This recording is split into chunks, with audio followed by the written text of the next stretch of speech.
السلام علیکم. بالکوا سے مخاطب رپورٹس. اہم اجلاس زیر صدر ایڈمنسٹریٹر میونسپل کمیٹی ملکوال شاہد بشیر اسسٹنٹ کمشنر تحصیل ملکوال منعقد ہوا. چیف آفیسر میونسپل کمیٹی نبیر ریاض بھی شریک ہوئے. مرکزی انجمن تاجرہ ملکوال کے عہدیداران اور معززین نے خصوصی طور پر شرکت کی. اجلاس میں مین بازار اور سڑکوں پر ناجائز تجاوزات کی روک تھام کے لیے حکمت عملی پر گفتگو ہوئی. انجمن تاجرہ ملکوال کی جانب سے بعض تجاویز پیش کی گئیں. ان تجاویز کو زیر غور لایا گیا.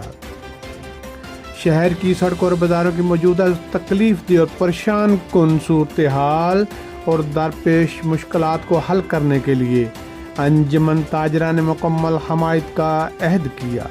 انتظامیہ اور انجمن تاجرہ ملکوال شہر کی بہتری اور ترقی کے لیے اہم کردار ادا کریں گے. عوام کی سہولت اور خدمت کے لیے انجمن تاجرہ بھرپور تعاون کرے گی.